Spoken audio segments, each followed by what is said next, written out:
Ministri Marko Gjuriç theksoi se vizita e djeshme e Donald Trump Jr. është një moment I mirë për marrëdhëniet e shkëlqyera me administratën e re amerikane. Duke qenë mysafir në televizionin përva, ai tha se Serbia ndër vite ka investuar shumë në përmirësimin e rolit të saj në Washington. Të mos harrojmë se presidenti Vučić ishte nga një liderët e parë që bisedoi me Trump kur u bë president. Kjo është shumë e rëndësishme për ne dhe besoj se kanë nga ata në rajon që po shikojnë këtë me kujdes, theksoi ministri Gjuriç.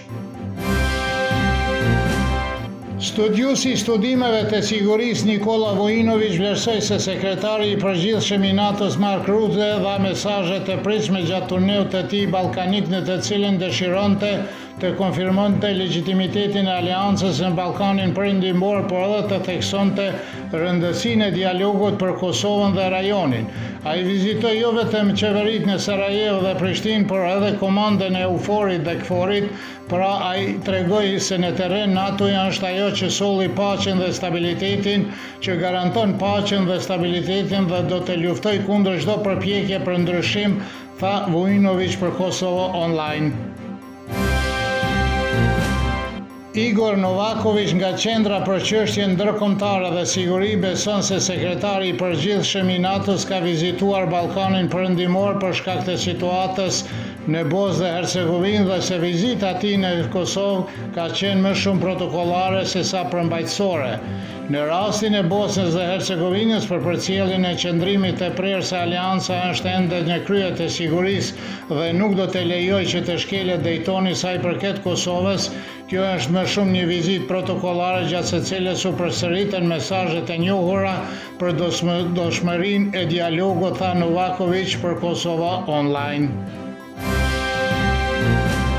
Analisti politik Shkelzen Maliqi theksoi se duke vizituar Sarajevën dhe Prishtinën, sekretari I përgjithshëm I NATO-s Mark Rutte dërgoi qartë një mesazh se Aleanca është e gatshme të ndërhyjë nëse ka një përshkallëzim ose siç tha ai, veprime avantureske.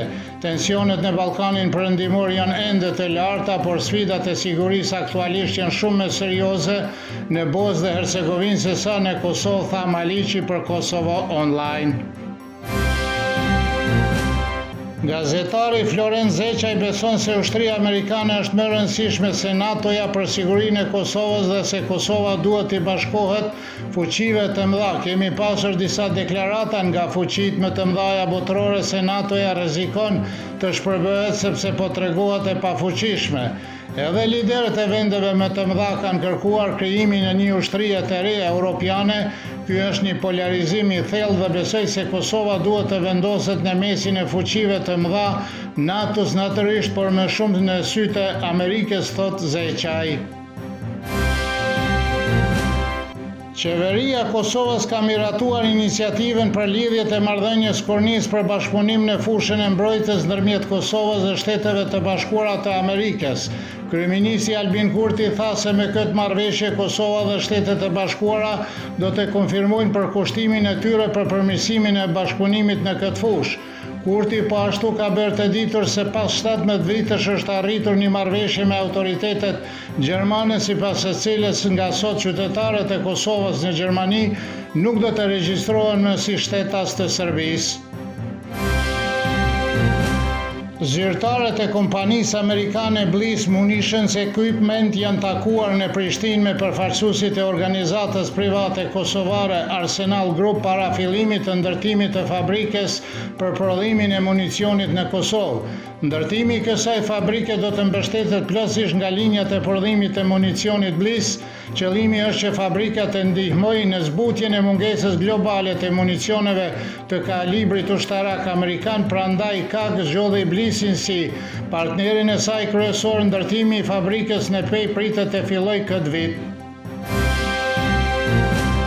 Moti nesër në Serbi në mëngjes do të jetë me vranësira dhe reshje shiu gjatë ditës, pa reshje dhe kryesisht me diell. Do të frihej shumë e fortë jugperëndimore, ko pas kohe si stuhi.